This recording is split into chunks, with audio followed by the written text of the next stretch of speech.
مولاي صل وسلم دائما ابدا على حبيبك خير الخلق كلهم.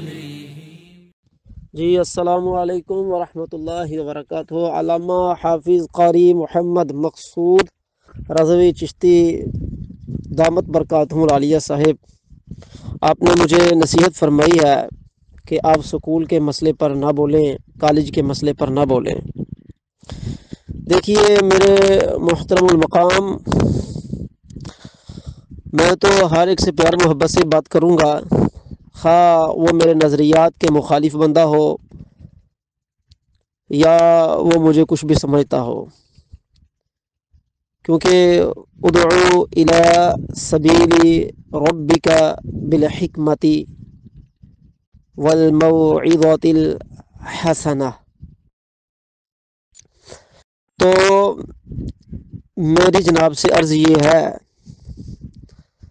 کہ ناچیز ان مسائل کو نہیں چھوڑ سکتا جب تک یہ قوم سیدھے راستے پر نہ آ جائے، صراط مستقیم پر نہ آ جائے، تب تک ناچیز ان سکولیوں کی دوبر ٹھیک ٹھاک کوٹے گا، ڈنڈا پھیرے گا، کیونکہ یہی وہ سکولی ہیں جنہوں نے دین کا بیڑا غرق کر دیا ہے.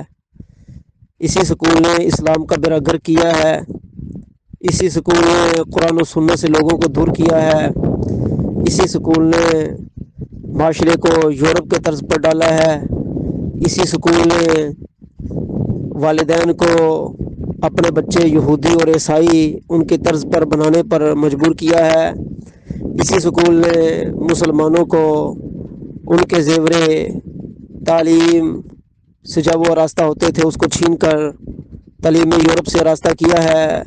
تو ناچیز ان تمام سکول کے خنزیروں، جراثیموں، پتلوں، کتوں، خنازیروں، یورپی گدروں کے پیچھے سے نہیں ہٹے گا، کیونکہ ناچیز کو آپ پہلی دفعہ نصیحت کر رہے ہیں اور ناچیز کو آپ جانتے نہیں ہیں.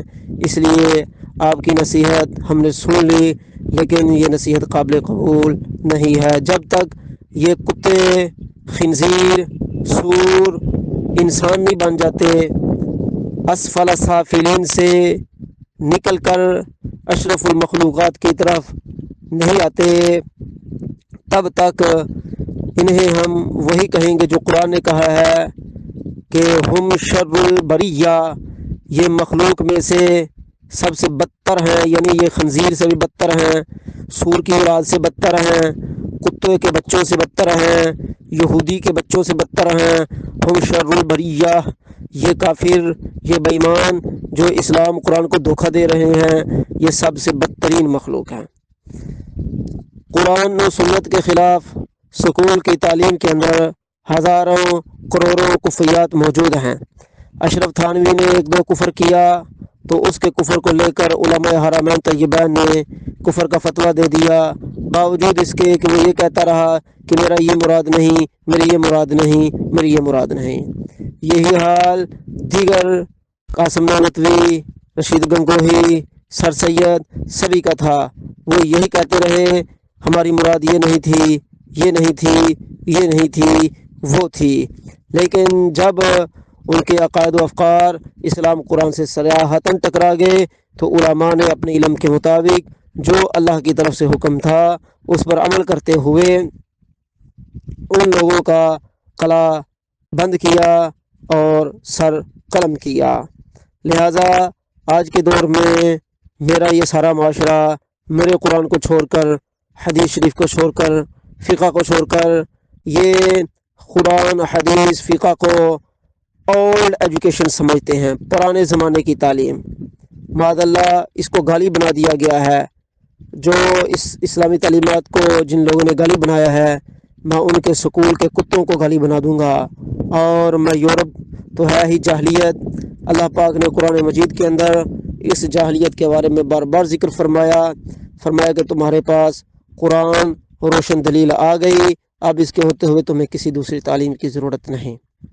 رہی بات فنون کی تو وہ اس کے سیکھنے میں ہم حرج نہیں سمجھتے، لیکن طریقہ فنون کا یہ ہے کہ جو بندہ فن جانتا ہے یعنی کاریگر ہے اس کے پاس جاؤ، جا کر کام سیکھو، بجائے اس کے کہ تم سکولوں کے اندر کچی پکی دوسری تیسری پڑھ کر 16ویں تک جا کر کافروں کی ڈگریاں لے کر وہ کام سیکھو۔ سیکھنا تو پھر بھی ہے، لیکن اگر پہلے سیکھ لو اور کافروں کی تعلیم کی طرف نہ جاؤ تو یہی حق اور صحیح اور فطرتی راستہ بھی ہے۔ جزاکم اللہ خیرا و احسن الجزا۔